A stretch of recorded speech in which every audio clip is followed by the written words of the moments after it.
सदगुरु कबीर साहेब कहते हैं कि धन जोबन को गर्व न कीजिए, धनवान होना गुनाह नहीं है, लेकिन धनवान होने का जो अभिमान हो जाता है वो अभिमान तुमसे गुनाह कराने लग जाता है।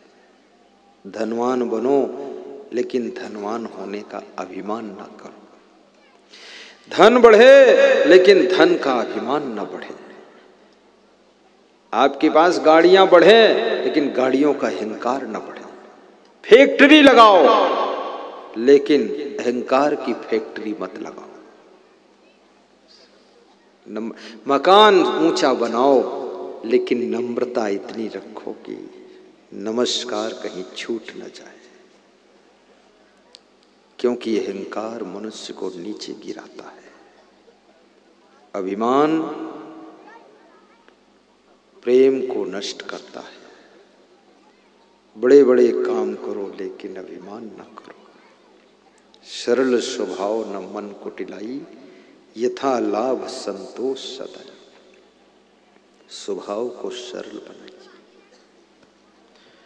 जितना लाभ अपने को मिल जाए उसमें संतोष भी रखिए। संतोषा मृत तृपता नाम तत् सुखम शांत चेत साम, नच तद्धन लुब्धा नाम एतश्च धावता। और यदि कभी कर्जे में डूब जाओ तो एक बात सावधानी रखना, किसी को बताना मत कि मैं कर्जे में डूबा हूं। जितना प्रचार करोगे मैं कर्जे में डूबा हूं, तो जो कसर बची है डूबने की वो भी लोग डुबा देंगे तुमको। इसलिए बताना मत। तुम ये कहो कि बैंक बैलेंस बहुत तगड़ा मेरे पास है, हाँ जिस दिन चाहूं उसी दिन ट्रक निकाल दो। अभी पूरे कबीर पंथ में चर्चा है कि असंग साहेब जो है बहुत धनवान संत है। अब धनवान जितना हो तो मैं ही जानता हूं।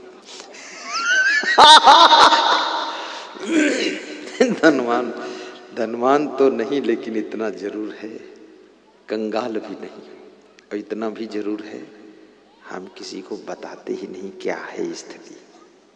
सब ठीक है और हिम्मत कभी हारते नहीं। और लोन लेना चाहिए आपको, लेकिन लोन अदा करने के लिए हिम्मत भी रखना चाहिए। मनोबल कभी गिरना नहीं चाहिए। और नारी का कर्तव्य है अपने पति के मनोबल को बढ़ाने वाले शब्दों का प्रयोग करे। ऐसा स्वभाव, ऐसा व्यवहार, ऐसी बातचीत पति से करे कि पति का मनोबल कभी डाउन ना हो। और याद रखना, तुम कितने गहरे कर्जे में डूब गए हो, लेकिन तुम्हारे पास अगर मनोबल है, आत्मबल है, बुद्धि बल है और श्रम बल है तो आपका कर्जा छोटा है, तुम कर्जे से बहुत बड़े आदमी हो। सब अदा हो जाए। कितने लोगों पर कर्जा हो जाता है तो दुखी होकर रोने लग जाते हैं। दुखी नहीं होना है और बताना भी नहीं है। हाँ, सबको मत बताओ। बताओगे तो रिश्तेदार भी तुमको छोड़ने लग जाएंगे, मित्र भी मुंह मोड़ने लग जाएंगे। क्योंकि ये संसार में जितने तुम्हारे मित्र हैं, इसमें 2% सच्चे मित्र हैं, 98% केवल चाय और गुलगुल भजिया खाने वाले मित्र हैं। ये मौके पर खिसक जाएंगे, रिश्तेदार भी खिसक जाएंगे, लेकिन तुम खिसक कर कहां जाओगे? तुम धैर्य रखो। पारिच्य कारणम धीरम अत्यंतम श्री निर्सेवते, धृत दंडम विकारिषु जितात्मनः वश्य आत्मानम। विदुर जी कहते हैं, इस श्लोक को मैं उल्टा पढ़ाऊं, सीधा इस तरह से है कि वश्यात्मानम जितात्मानम धृत दंडम विकारिषु। जो व्यक्ति अपने मन को जीत लेता है, इंद्रियों को बस में कर लेता है और गलती करने वालों को उचित दंड भी देता है, और पारिच्य कारणम जो सोच परख करके सही डिसीजन लेकर कार्य करता है। सही डिसीजन लेना सीखो, गलत डिसीजन पर पैसे मत खर्च करो, श्रम मत खर्च करो, फालतू काम मत करो। और धीरम अत्यंतम, जिसके पास अत्यंत धैर्य है जिसके पास बहुत बड़ा धीरज है। स्त्री निर्सेवते, लक्ष्मी उसकी रात दिन सेवा करती है, रात दिन सेवा करती है। चंद्रपाल वहां चले जाइए, आप यहाँ मत बैठिए, बच्चों को पकड़ के भगाओ यहाँ से, यहाँ शोरगुल मत मचाए, खेल का मैदान नहीं है। कंट्रोल करने वाले कृपया शांत न रहें, चौकन्ना रहें, और इतना कंट्रोल करो, ये पुलिस वालों को बोलो ये भी कंट्रोल करें। कौन है पुलिस वाला? आ जाओ इधर। धमतरी की पुलिस को भी हम धन्यवाद देते हैं, वो बहुत भक्त आत्मा है। हमसे ऐसे पूछते, गुरुजी यहाँ क्यों रुके हो आप? हमने कहा गाड़ी पीछे रह गई, तो गुरुजी थोड़ा इंतजार कर लेते हैं। भक्ति भाव से पुलिस के लोग भी सेवा करते हैं, हालांकि वो शासन का आदेश होता है वहां से आते हैं, लेकिन फिर भी वे भक्ति की तरह हमारे साथ रहते हैं। ऐसे पुलिस जवानों को भी व्यास गादी धन्यवाद देती है, शुभकामना करती है। और कम से कम मेरे साथ में 2-4 हजार पुलिस जवान, 2-4 हजार मिलिट्री जवान भी भक्त है और प्रोग्राम कराते हैं। और नेता भी बहुत भक्त है, इसलिए नेता को मैं ज्यादा झाड़ता नहीं, क्योंकि दुखी हो जाएगा। किसी को ज्यादा फटकार दोगे तो कष्ट हो जाएगा। ऐसे ऐसे नेता है, सांसद है, विधायक है, मिनिस्टर है, रात में 1 बजे प्रवचन सुनते हैं और कहते हैं प्रवचन से ही नींद आती है। बोले इतनी टेंशन हो जाती है, आपका प्रवचन सुनते सुनते सो जाता हूँ। मैंने कहा मेरा प्रवचन सुलाता भी है, और जो माया की नींद में सोया है उसको जगाता भी है, दोनों काम कर देता है। मनुष्य का रूप है, कुछ थोड़ी थोड़ी गलती हो जाती है, उसको क्षमा भी कर दीजिए। तो क्या सुना रहा था मैं, बताओ? धन जोबन को गर्व न कीजिए, झूठा पचरंग चोल है। ये 5 तत्व से बना हुआ शरीर, जवानी का भी अहंकार मत करिए, क्योंकि जवानी जाती है फिर कभी आती नहीं है, और बुढ़ापा आता है फिर कभी जाता नहीं है, और बचपन आता है पर तुम समझते नहीं हो। इसलिए सबसे प्रेम से रहो, युवा अवस्था का भी अभिमान मत करो। जवानी में काम वासना की तरफ भी कूदो फांदो मत, इधर उधर चंचलता मत करो। जवानी को कंट्रोल रखो, क्योंकि जवानी तो चली जाएगी, लेकिन जवानी की गलतियों का पाप ताप संताप वो बुढ़ापे तक भोगना पड़ेगा, अगले जन्म में भोगना पड़ेगा। इसलिए चंचल जवानी को बस में कीजिए, ऐसी गलतियां ना हो जाए कि जवानी की गलतियों से बुढ़ापा भी नरक हो जाएगा। ऐसी गलतियां मत करना। लड़कियों से भी मैं निवेदन करूंगा, जवानी अवस्था में किसी की तरफ आकर्षित होकर के आप गलतियां ना करना, और अपनी मर्यादा में रहना। पत्नी को भी मर्यादा में रहना चाहिए, पति को भी मर्यादा में। जो पति पत्नी बने हो तो अब दोनों मिलजुल करके रहो, फिर झगड़ा लाई भी मत करो, क्रोध मत करो, घर में कलह कलेश मत करो। दोनों पति पत्नी संकल्प लो कि प्रवचन सुनेंगे और उन्नति करेंगे, अच्छा मकान बनाएंगे। क्योंकि जिस पुरुष को पत्नी का सहयोग नहीं मिलता है वो पुरुष उन्नति नहीं कर पाता है, घर की खींचातानी में पड़ा रहता है। और जिन बेटों को अपने बाप का सहयोग नहीं मिलता है, बेटों को असमंजस लगता है। हर पिता को भी सावधान रहना चाहिए। अगर आपका पुत्र 25 वर्ष से ऊपर उम्र का हो चुका है, कारोबार संभाल रहा है, उसको आप थोड़ा आज़ादी भी दीजिए, मौका भी दीजिए, और उसको धन भी दीजिए, प्रॉपर्टी दीजिए, और उसको आगे बढ़ने के लिए अवसर दीजिए। क्योंकि आदमी की उन्नति का अवसर केवल 50 साल की उम्र तक रहता है, फिर शरीर डाउन होना शुरू हो जाता है। तब तक तुम अपनी मुट्ठी में रखोगे तो बेटा बूढ़ा हो जाएगा, तब ये क्या करेगा? इसको अवसर दीजिए। कितने माँ बाप को डर रहता है कि बेटा सब बिगाड़ देगा, कुछ कर नहीं पाएगा। तुमने क्या किया है आज तक? कौन ढेर लगाया? कुछ नहीं बिगाड़ देगा। तुम्हारी तरह ये गंदे कपड़े नहीं पहनकर घूमेगा, बस इतना अच्छा रहेगा। क्यों बिगाड़ देगा? हमारे गुरु जी से एक संत ने कहा कि ये तुम्हारा चेला जो असंग है ये छोटा है, इसको अभी क्यों बना दिया तुमने अधिकारी इतना बड़ा? तो गुरु जी ने कहा ये छोटा है, मेरा शिष्य है, लेकिन मेरे से भी ज्यादा प्रखर बुद्धिमान है, और इसके हाथ में कमान दूंगा तभी गजब होने वाला है। मैं 21 साल की उम्र में आया, 22 साल की उम्र में कमान दे दिया, 23 साल की उम्र में हमने जय बजरंग बली बोल के स्टार्ट कर दिया। हमारा गुरु पैदल चलता था, आज मेरे गुरु के पास में 25 गाड़ियां हैं, 25 गाड़ियां लाइन लगी है, और मेरे गुरु जिस प्रदेश में निकल जाएं हर 10 किलोमीटर पर स्वागत करने के लिए लोग तैयार रहते हैं। जवानों से भी काम लीजिए और जवान चेलों को भी काम करना चाहिए,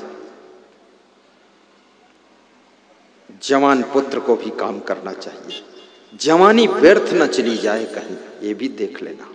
धन जोवन को गर्व न कीजिए, झूठा बजरंग चोल रे। जाग जुगत सो रंग महल में पी पायो अनमोल रे। युक्ति पूर्वक आप अपने जीवन में जागो, माया की नींद से जागो, मोह की नींद से जागो, लोभ की नींद से जागो। ऐसी युक्ति सीखो सत्संग से जाकर के, तो तुम्हारा जीवन रंग महल हो जाएगा। अभी तो तंग महल है, भंग महल है, बेरंग महल है। ये सुख शांति का रंग बरस जाएगा। जाग जुगत सो रंग महल में पी पायो अनमोल रे। तब तुमको अपने पिया का बोध होगा कि मैं आत्मा क्या हूं, अजर हूं, अमर हूं, अविनाशी हूं, शाश्वत हूं, मैं आत्मा हूं, मैं कभी मरता नहीं हूं। इसका जब बोध हो जाएगा, इसका बोध होने के बाद तुम्हारा घर ही मंदिर बन जाएगा।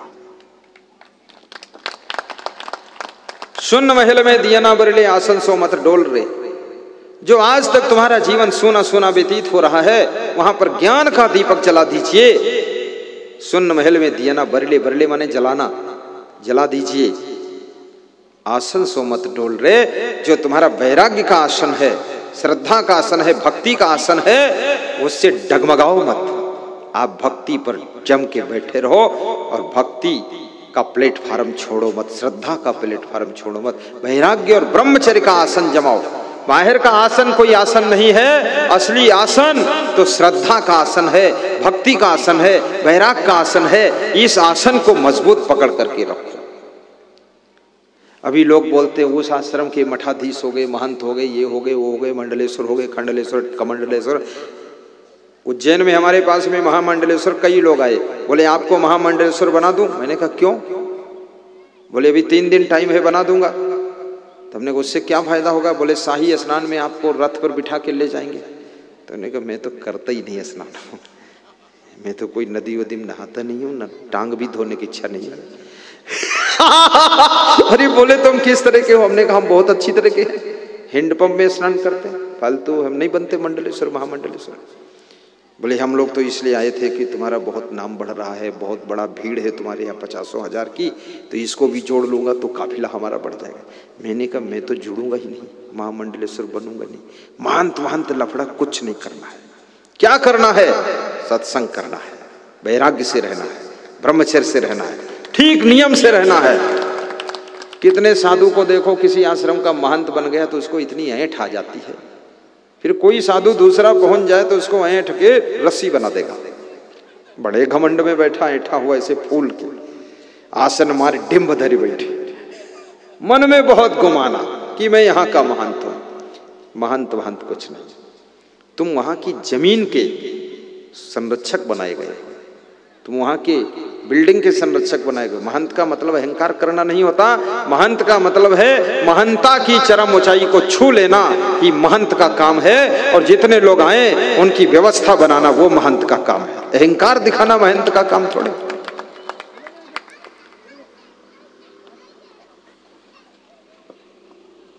गाजियाबाद में प्रवचन था दिल्ली के पास, वहां के लोगों ने पूछा तुम किस गद्दी से हो? तो हमने कहा गद्दी रद्दी भद्दी, इससे दूर हूं मैं, गद्दा रजाई का हूं। बोले क्या बात करते? हमने कहा मैं गद्दी उद्दी मानते ही नहीं, हम तो केवल बस ज्ञान ही मेरी गद्दी है, वैराग्य ही गद्दी है।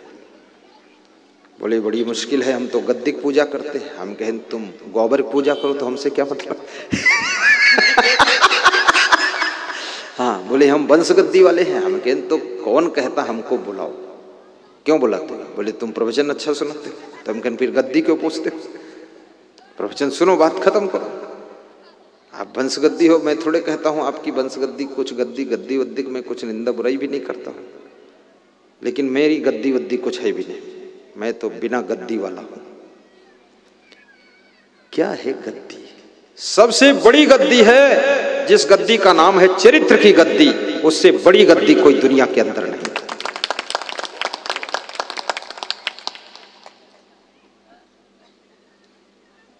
और इस गद्दी को जिसने प्राप्त कर लिया, बाकी तो ये धन दौलत की गद्दी, मठ मंदिर की गद्दी, ये गद्दी तो इतनी रद्दी हो चुकी, भद्दी हो चुकी है कि वहां बहुत झंझट है। सबसे बड़ी, अगर आपको चरित्र की गद्दी नहीं मिली है, वैराग की गद्दी नहीं है, तो जिस गद्दी पर बैठोगे उस गद्दी को भी तुम रद्दी कर डालोगे। अगर आपके पास चरित्र की गद्दी है तो बिना गद्दी के ही तुम्हारी गद्दी सबसे ऊंची रहेगी। तो उनको गद्दी पे प्रवचन सुनाया आधा घंटे में, बोले आपसे नहीं बोलते तो अच्छा था, सब गद्दी पर प्रवचन चल रहा।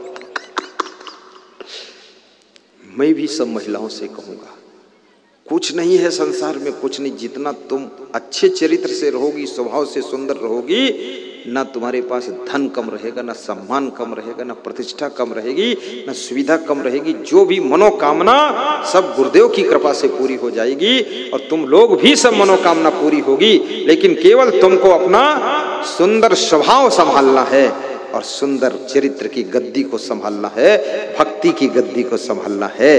फिर ये भक्ति तुम्हारा सब कुछ संभाल देगी, सब संभालेगा।